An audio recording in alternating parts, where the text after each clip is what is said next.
What's up? Yeah, so years later, after I decided to leave the gangster life alone, and I started working. I got a job working for American Apparel in downtown Los Angeles, a very famous T-shirt company. I got a job working for them as um, the main janitor there, cleaning up, everything. Not sewing because I can't sew very good, but yeah, they gave me a job as a janitor, and I was just staying clean, not doing drugs, just doing what I had to do, paying my rent at the Alexandria Hotel in downtown Los Angeles off of 6th and Spring. I relocated to where I was born, Los Angeles, the downtown area, right by where my dad, rest in peace, used to hang out and roll dice down by San Julian. It's known as Skid Row. That's where a lot of the homeless live there. A lot of prostitution, drugs, and people are shooting drugs right there in their tents and behind trash cans, smoking crack, doing speed, doing every kind of drug you can think of is right there in Skid Row. It's like the third world, they call it down there. But it was real hard for me to stay clean because of the temptation. But I did so. And at the Alexandria, you had hookers all night in and out of that place, drug dealing going on, a lot of shooting and killing, gang banging going on. Because all the different neighborhoods of LA surrounds. They call it the Tango, which means downtown LA, the Tango. It's surrounded by East LA, South Los Angeles, the west side of LA, Northeast LA. So you have all these different barrios that surround downtown LA, and they all congregate there. They all buy their drugs there, and they all do their dope dealing there. So there's always a lot of gangbanging going on down there. So it was really hard keeping my nose clean, but I did it, because I got tired of being tired. I left the drugs alone and started working, and so I kept going to Chicano Action Services downtown LA. Chicano Action Services also work with men, and there's a gentleman named Mr. Reduzco. He was one of the counselors at the CAC, Chicana Action Service Center, CASC, or was it CAC, Chicana Action Service Center, Chicana Action Center, yeah, CAC. So they started working with me, and looking for a new job, a higher paying job, one that pays a lot better, and one that I could basically learn a skill and possibly take it on as a career. So they continued helping me search for better employment, and in order to do so, I had to know how to operate a computer, which I didn't know how to do, because in prison they don't have computers. Well, at least they didn't when I was there. When I had my C number back in the 80s, I had a C number, E number, N number, and a P number. And every time I went back, they didn't have computers. They just started getting them in, but they didn't have them like they do nowadays. Anyway, so let me close this door right here, because she doesn't understand when I'm making a video. She can't have the door open and talking on her phone, because then it records over here. But anyway, so where was I? Oh yeah, so I didn't know how to operate a computer, so he had this very beautiful lady named Claudia help me. She was a Chicana, to submit different types of resumes and what have you. I really don't know how to do too much, except for I was a carpenter at one time. I was a roof and floor truss repair technician. The floor trusses and the roof trusses, I would make them and repair them. Me and my partner, Mike Italiano, that was his last name, Italiano. So he had to be Italian. But anyway, yeah, me and Mike, we worked for Triangle Truss Incorporated together. We were a two-man team. We were technicians. We built and repaired, and we also engineered roof and floor trusses. And so I became pretty good at that, and framing. I worked for Don Framing as well. So here in Las Vegas. Anyway, that was way back in the day when I was doing this carpentry work. I was still parolee, what have you, and they let me come out here and once I got off parole, and that's when I got hired by Don Framing first, and then I went on to work for Triangle Trust Incorporated. They were out of Arizona, but they had a main office. One of their main offices was down here in Las Vegas. It wasn't a very big company, but they had a lot of work. So they only had me and Mike Italiano working as the technicians for that company. So I was making decent money.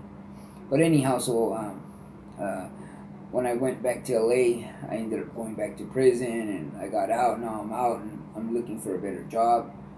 And so Mr. Verduzco says, what do you know how to do? I said, carpentry and basically really nothing.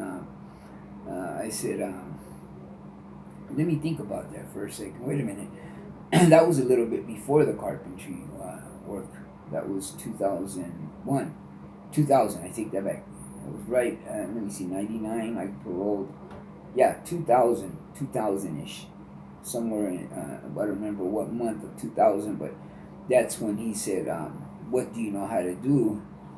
And actually, I didn't start framing and stuff until 2004 after I left the Forest Service. So yeah, this was before the carpentry work. So Mr. Verduzco said, what do you know how to do? And I said, basically nothing, just fight gang wars in prison and on the streets.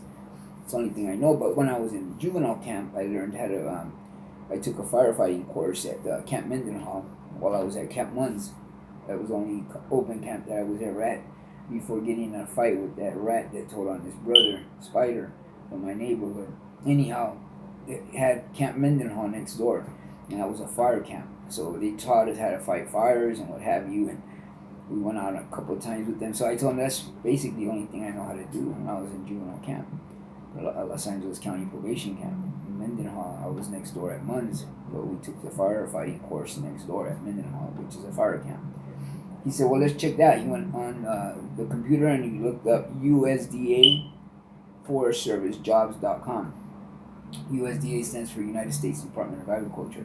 So he started researching on the page, and he said, well, this is a firefighter, a federal firefighter position. I said, yeah, I can tell by just the USDA. I know it's federal. That's anything with U.S. before it is a federal position. I said, they're not going to hire me, Mr. Verduzco, I'm an ex-felon. He said, oh no, that's the wrong answer. And he showed me, he spun the computer around. He goes, see the bottom of the page? It reads EEOC. That stands for Equal Employment Opportunity Commission. He says they hire ex-felons. So he had Claudia help me submit my OF-306 application for federal employment. We submitted it online directly to our headquarters in Boise, Idaho for the U.S. Forest Service. A few weeks later at the job site at the American Apparel, I got a phone call from Mr. Dave Conklin, the battalion chief up in Arcadia, saying that I needed to make my way up to the station to be interviewed. And I said, well, I only make 100 and something a week back then. Minimum wage was like $6 or $7 an hour. And I said, I don't make much, but I just make enough to pay my weekly and buy maybe a pair of pants here and there, a pair of shoes here and there. But I said, if I have to pay a pirate taxi driver to take me up there to your forest, I'm not going to have money to pay my rent. So we made arrangements. He said, well, if you pass the physical, that same day I'll have my captain drive you to the physical. If you pass it, I'll have him drive you to the pack test, to our official track, which is in Pasadena, next to the Rose Bowl. It surrounds the Rose Bowl. And he said, if you pass the pack test, then we'll hire you. And after the interview, after the physical, after the pack test, if you pass all that, then you'll go to your station, or where you'll be stationed at. And he said, you'll be on an engine crew, because all first timers, all the new booties have to go on an engine crew, a coal lining crew. You put a water hose over your shoulder and you attack the fire with the water hose. It's called a coal lining crew. He said, so all employees have to start there before they can get promoted. So I said, that's cool. So I said, I'm going to take all my things in when I go to your, I had to make the interview. He said, without the interview, I can't hire you.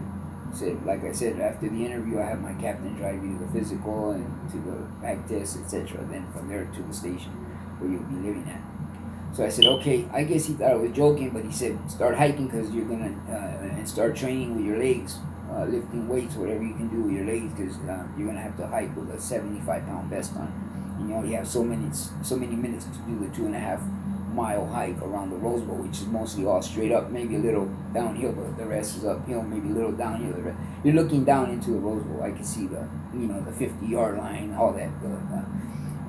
The end zone. I could see all that. I was looking down into the stadium. That's how high up we were.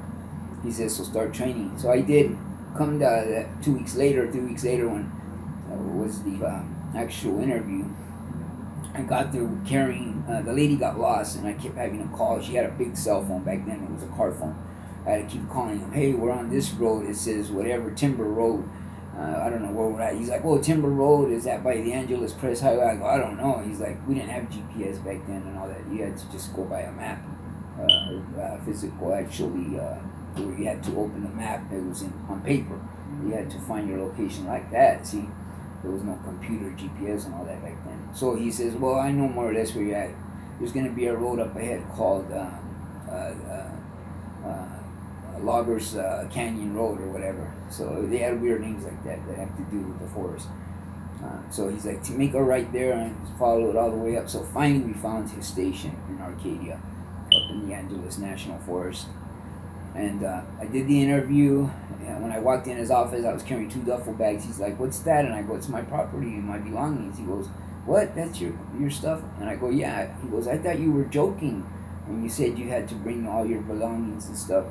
I thought you were playing. I said, no, I'm dead serious, Dave. I don't have nowhere to live.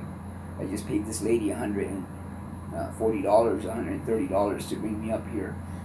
A pirate taxi driver. She's gone. I'm stuck here. And he's like, oh, wow, so let's do this then. Let's get the show on the road, and let's do get this interview conducted and then completed, and then I'll have my captain, if you pass everything that I need you to answer me back with, then your interview will be all good, and I'll have one of the captains drive you to the physical once again. So we did the interview.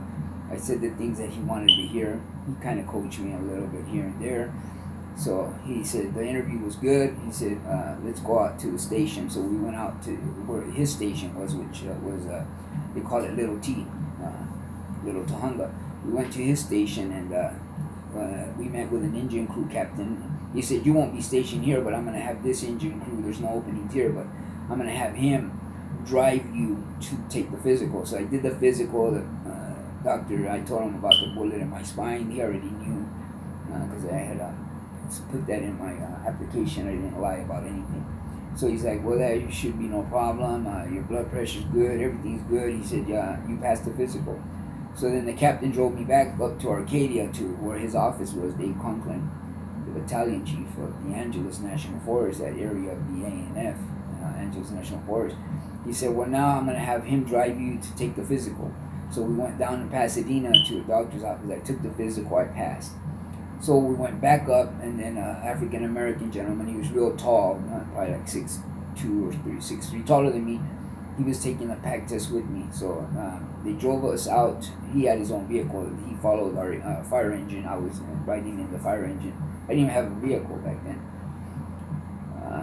I was struggling really bad, but I was making it. I was surviving by working, staying drug-free.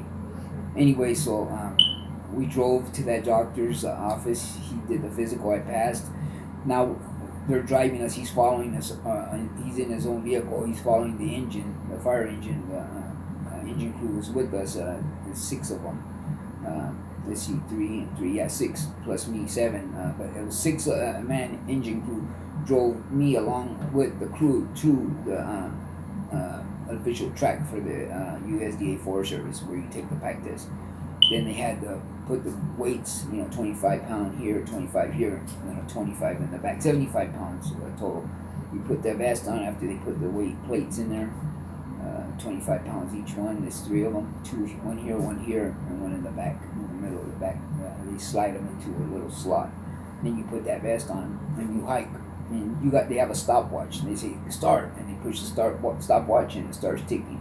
So you have so many minutes to do it. I forgot what it was, 90 minutes or something like that. And he starts saying, you can't run, you can power walk, but no running. Because in the Forest Service, if you run, you get fired. You cannot, never panic. You always have to stay cool, calm, and collected. So you can power walk, but no running. You power walk. So I was power walking, and I was struggling, but I like I said, I was doing a lot of squats, a lot of leg work. I was ready because I wanted the job bad. Me and the gentleman, the African American gentleman, we both passed on the first chance. You get 2 tries. If you don't do it the first try, you can wait a week or a month. Not a month, because fire season starts within a month. They do it a month before fire season. You can do it one that same day, and then wait a week and come back and take the second one, or wait 2 weeks and come back and take the second one. But you only get 2 tries. Well, you can do both tries that same day if you don't pass as well. Like if you don't pass the first one, you can rest a minute and then say, okay, I want to try again the same day. And so if you don't do it the second time, you don't get picked up that fire season. You have to wait till next year and try again.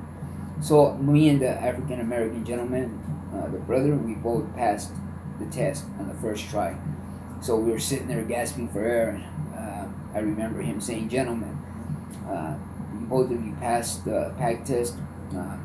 I would like to welcome both of you on board." He said, "You are both official employees of the United States Department of Agriculture Forest Service. Congratulations, gentlemen." I felt tears coming into my eyes because I couldn't believe what I was just hearing, that I was an official employee of the federal government, ex-felon and all.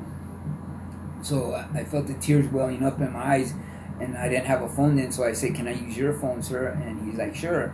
He had a big, one of those car phones, and I went and used it to call Mom here in Vegas, and she started crying, saying, "Man, I'm proud of you. You did it." All that drama that a lot of them want to.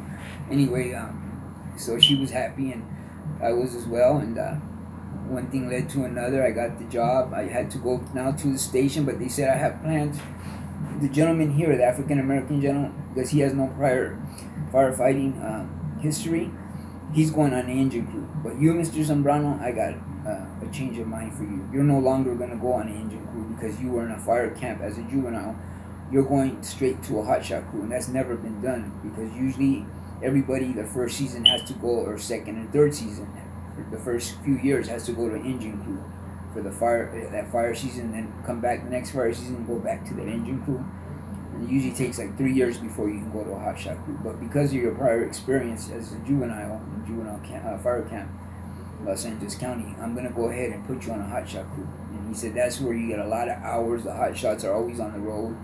They're the elite firefighters of all firefighters. The hotshots. They use plastic explosives, dynamite. You're trained in how to repel out of airships, helicopters. You're trained how to work around dozers, and how to build fire lines, how to explode a line of trees with C4 plastic explosives or TNT dynamite. You carry that in your backpacks. You use fusees, drip torches. You do backfires, etc., etc. He said, and they're always on the clock on hazard pay. As soon as they step off of the crew buggy, they're on H pay, which is 25% of your hourly wages, tacked on top of your hourly wages. And then when you turn your night light on, your headlamp, it's night differential pay. So that's another 25%. So now you're making 50% with H pay, hazard pay, and night differential pay. You're now making 50% of your hourly wages. So back then, in the night and 2000, early 2000, the starting pay was $10.40 an hour. That's what we would make hourly. And then next season you make 11 and 12 and 13. Every year you go up $1. So $10.40 plus 50% of $10.40 is another $5.20. So now you're making $15.60 an hour. And then when you work overtime, it's time and a half. So now you're making $10.40. Half of that would be another $5.20. So now you're making $15.60 plus another half of that. Half of 16 is 8. So now you're making 15 and 8, 23, almost $24 an hour. So the pay is very good. Okay, and then when you work your days off, it's double time. And we're 2 weeks out on the fire line. You used to be able to stay a month sleeping right next to the fire line in a tent, a one-man tent that you also carry in your backpack, in the crew buggy on top. You pull it out, set up your tent. So with a little one-man tent, you sleep in there. Sometimes we would be out a month, but they changed it to where you can only be on the fire line 2 weeks, and then they have to give you a mandatory 2 days off to go back down into the city to make your car payment, or you pay your motel or your hotel or your apartment, your rent. So, and then they bring you back to the fire line and you work another 2 weeks and then they bring you home. But the whole 2 weeks you're on the clock. Hazard pay, night differential, so you're making big bucks in those 2 weeks. Anyway, 24 bucks an hour, that's a lot of money. And then double time on your days off, so you're getting at least 4 days of double time because there's 2 days off a week. So you're making $4 at 50 bucks an hour, 4 days at 50 bucks an hour, which in the end of 2 weeks is a lot of money. Very, very big paychecks. But anyhow, so I was doing good and everything, and then one day we get hit with a water drop. The battalion chief saw me changing my clothes. That happened. The division chief, actually, Dick McCombs, he happened to be walking the fire line to inspect it, and he saw us taking our shirts off, and he saw my tattoos on my back and arms, and he said, "What is the WB working? What is he doing working for the U.S. Forest Service? With all those tattoos, he gives us a bad name. Get rid of them." So they found a way to get rid of me. They put me on administrative leave. And it was funny because my dad served in World War II in Germany. He was on a part of a battalion that was out of East L.A. They were called the Brown Eagles. And a gentleman served with them that was later a politician. He became a politician after the war. His name was Roy Ball. He was Chicano too, like my dad, originally from Texas, El Paso. His family migrated to East LA like my dad back in the early 1800s. Early 1900s. But when they came over to LA, it was in the 1920s when you could still rent a horse and buggy at the Grand Central Market. They didn't even have the skyscrapers and all those buildings you see in LA. They didn't have all that. It was all orange groves. But anyhow, it's another story. But they were good friends. And later, after my dad died, my brother Bobby, he owns Zambrano's Custom Furniture, my half-brother. He's very rich, and he doesn't do anything to help me or my sister or anybody else. He just to himself, which I don't mind. That's his business. He made his money. He can spend it the way he wants. But on the same token, the only thing he ever did for my dad, with all those millions he has, he never got him a house or anything. My dad died in that ghetto building that he always lived in on Pico Boulevard, in the Pico Union area of Los Angeles. That's why I don't respect what my brother did, because with all that money, he could have took Pops and got him a little condo or a little house or anything close to the ocean to live out his last few years of life. But, he didn't. I guess, sometimes the money goes to people's heads. But anyway, that's another story as well. So,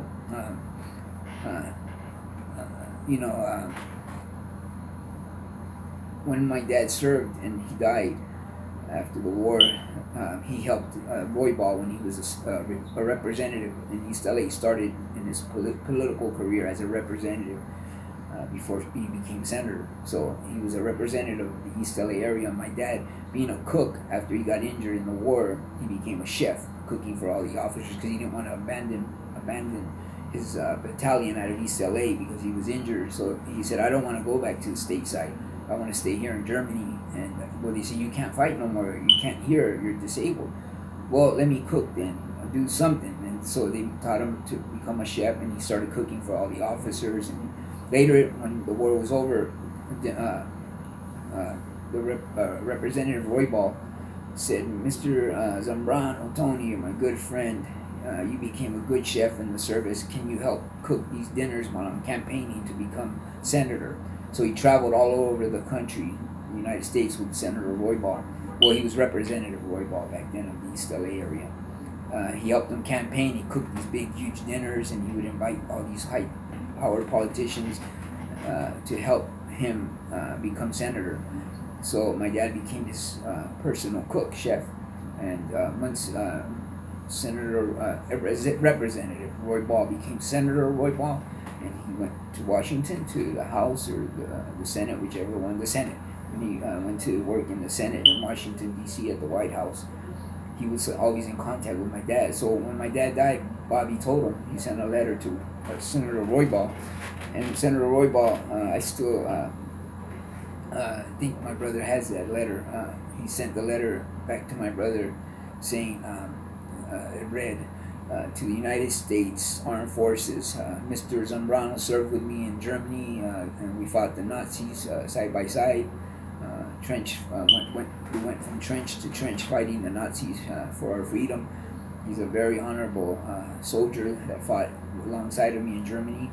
Please bury him with full military honors. And they honored his letter, Senator Roybal. My dad got the 21 gun salute. They folded the flag, buried him in the Veteran Cemetery in San Bernardino, in Riverside actually, off of Studebaker Road. Being I was in jail and in a high-power module, they couldn't take me out of L.A. County into another county, which is Riverside County, because of my high security. So they only could take me to the mortuary in East L.A. I saw my dad's casket with the drape. It was draped with a U.S. flag, and so I got to see Pops there in the casket, but they didn't let me go to the funeral. My mom said it was beautiful. They had the 21 gun salute, folded the flag, gave it to her and my brother. The jets flew overhead for him.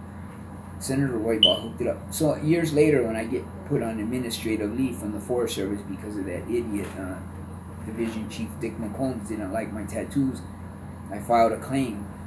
I was put on administrative leave. I got the letter from Washington, D.C., where Roybal was a senator. And the letter said from our Secretary of the United States Department of Agriculture, at the time was Ann Beneman. She was on the Bush administration. She was right down the hallway from the Oval Office. And she was, once again, the secretary at the time, Ann Beneman of the USDA. So she sent me a letter saying I was getting put on administrative leave pending investigation as to me being on parole and not being able to fly out of the country on a FEMA assignment. Sometimes we get deployed to a volcano eruption in the Philippines. There's an earthquake in Mexico. We get deployed out there. Then we'll be at a hurricane in Florida. Next thing you know, we're getting dispatched to Costa Rica for a volcano eruption, or the Philippines, wherever. So being an interagency, that means we enter other agencies, and we federal, so we go all over the world. We do floods in Alaska. We do all wildfires. We specialize in wildfires, but we do anything that has to do with first response. 9/11, Twin Towers, passing the human remains to the medical examiners at the front there, up in the front. That type of stuff the Forest Service is known to do. So anything that is FEMA, Federal Emergency Management Agency, any type of those assignments, we get deployed. So agent told the battalion chief, division chief, Dick McCombs, that it was a violation of my parole to fly out of state or out of the country without written permission. And there was no way I could do that because my suit, Mike, said 1 minute we'll be in Arizona, and next thing you know, there's no way he can fly back to Long Beach from Arizona to go to the parole office to get written permission and then fly with his crew out to the Philippines. There's just no way to a volcano eruption, so we're going to have to let him go. So they found a way to get rid of me, that idiot Dick McCombs, and I filed a claim, and I ended up, guess where? The Roybal building, downtown LA. That was a shock to me when I read the name on the building, the federal building. So it was a federal claim, being USDA Forest Service. The discrimination claim that I filed fell under federal jurisdiction, so I had to be heard at a federal in a federal courtroom. My case, a discrimination case that I filed against the U.S. Forest Service. I had firefighters that witnessed him making that remark, "What's that WB wetback doing working for the Forest Service? He gives us a bad name, get rid of him." And they testified at my hearing via conference phone, on a conference over the phone in a conference call. The judge here, my attorney here, the Forest Service attorney there, and they testified, and I still lost because my stupid lawyer, excuse my language, he was not a civil rights attorney. He was a regular accident attorney and divorce attorney. So when the judge asked him, "Did you look up those case laws, Mr. Stasnos, that I sent you to your office in Beverly Hills so you could be prepared for today? Did you look up those case laws that I sent you? Lisa Donnelly, sex discrimination, claim against the USDA Forest Service, and the other ones similar types of discriminations that Mr. Zambrano, your client, suffered while employed by the USDA Forest Service. Did you look up those case laws?" "No, I didn't, ma'am. I was too busy doing a divorce." "Oh, wow." So we ended up losing because he wasn't prepared. But later on, he did win a case for me, an accident that I had where they lied at the American Apparel and said I was a terrorist, that I wrote on the boxes anthrax inside, that I threatened it, and I ended up beating it. I stood in the county for 8 months, and I ended up getting acquitted in a jury trial because the lady got caught lying on the stand. The Filipino lady that said I threatened her, and I wrote on the box anthrax inside. That's when the anthrax scare was real famous. It was being reported on daily that letters were getting sent to the White House that had anthrax inside the poison. Anyway, so she said I wrote that on the box, and they got me for a terrorist threat, arrested me at my motel in downtown LA. 8 months later, I beat it. Got acquitted by a jury during a jury trial. So that attorney sued American Apparel for me, and we got several $1,000s for that lawsuit. So in the end, he did good for me. Mr. Stasnos, he's a Greek out of Beverly Hills. His Mercedes had L.A. lawyer on the license plate. I'll never forget rolling around with him in that Mercedes.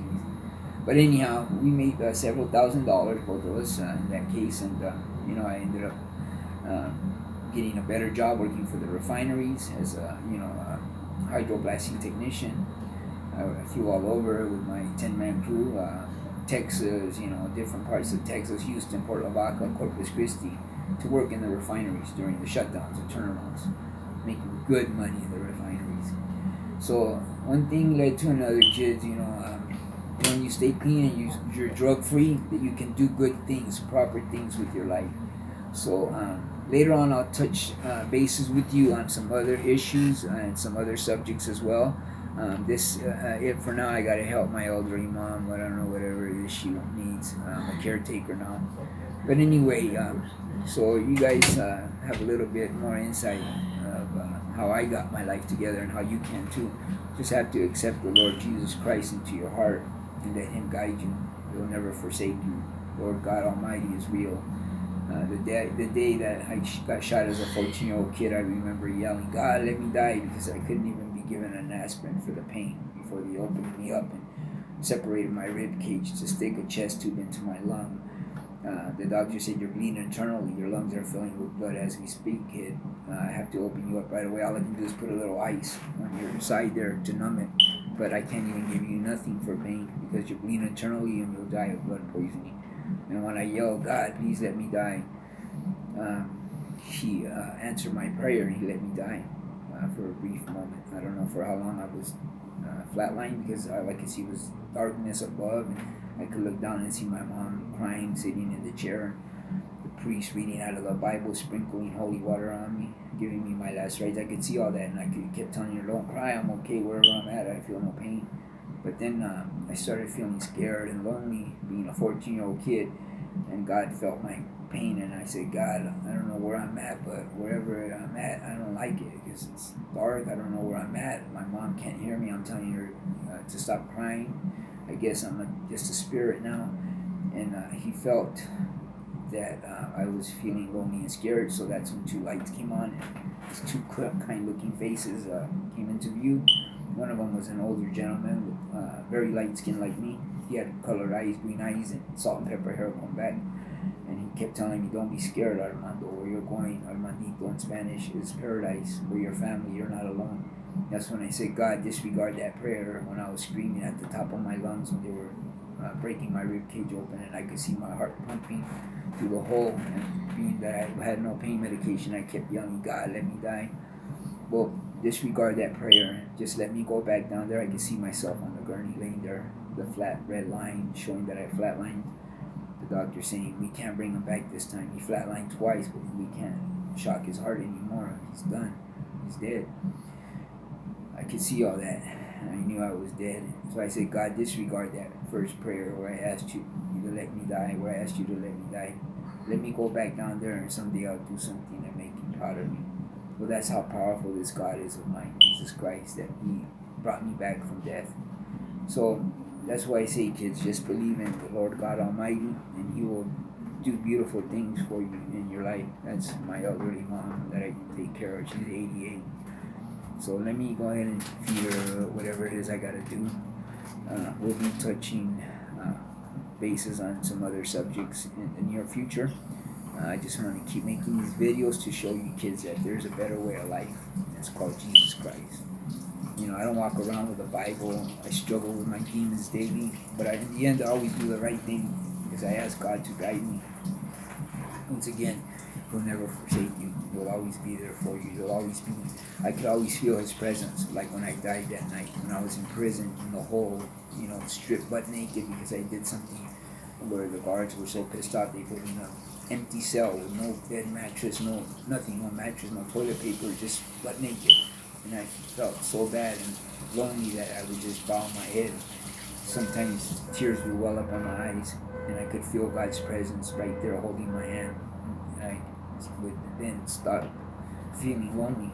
So that's why I tell you guys, one time I laid back, and I was in a one-man cell, but it had a top bunk.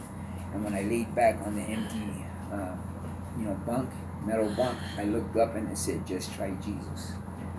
And I prayed, and that day, being butt naked in that cold cement, cold steel, empty bed frame made out of steel. It was cold, and I was just laying there on cold steel, feeling like shit, excuse my language. And I looked up and I saw that. I started praying, and God was there for me. I started feeling warm, and I was no longer feeling lonely and mad at the world. So, this is why I say God is real, and He's more powerful than most of us think. For Him to let me have died and brought me back just goes to show you kids how powerful He is. So I'm going to end it with that. We'll be in touch. Keep watching, and whatever I can do to help you, I'm here for you kids.